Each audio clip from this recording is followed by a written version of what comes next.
अब अम्मी जान अरसलान से मिलना चाहेंगी। नहीं नहीं नहीं, अरसलान का इरम से कोई ताल्लुक नहीं है, ये बात मैं बहुत अच्छी तरह से जानती हूँ। आप बिल्कुल परेशान नहीं हो। मुझे तो लगता है कि ऐसा कुछ नहीं होना चाहिए, बल्कि अम्मी जान को इस रिश्ते से मना कर देना चाहिए। तुम्हें ये बात पता थी तो मुझे क्यों नहीं बताया?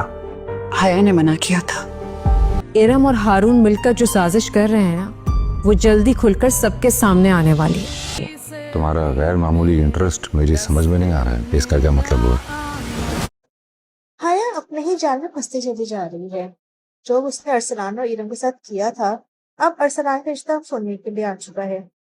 अब चूंकि मुबारक मस्तूर अरसलान से मिलना चाहेंगी और मिलकर सब कुछ तय करना चाहेंगी, तो ये बात रूहान मुबारक हया से भी कहेगा। ये अम्मी जान अरसलान से मिलना चाहेंगी ताकि सब कुछ मामला तय हो सके, तो वो उसे यही कहती है कि ना नहीं, उनको उससे नहीं मिलना चाहिए, उनका ये लेवल नहीं है, बल्कि उनको इस रिश्ते से मना कर देना चाहिए।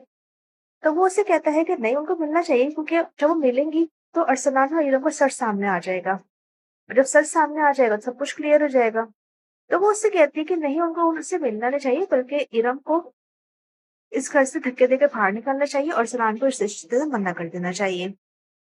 ये सब कुछ सुनकर रूहान मुबारक उससे यही कहते हैं कि जो तुम्हारा इस मामले में इतना इंटरेस्ट है ना, समझ से नहीं आ रहा, तुम इतना इंटरेस्ट क्यों ले रही हो।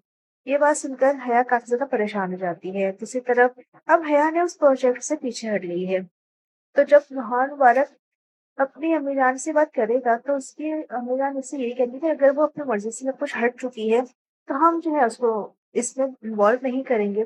तो फिर वो उनसे कहते हैं कि आप इस प्रोजेक्ट को खत्म कर रहे हैं, तो कहते हैं नहीं, खत्म तो नहीं कर रहे, अब ये प्रोजेक्ट तुम करोगे और ये हमारे घर का प्रोजेक्ट है।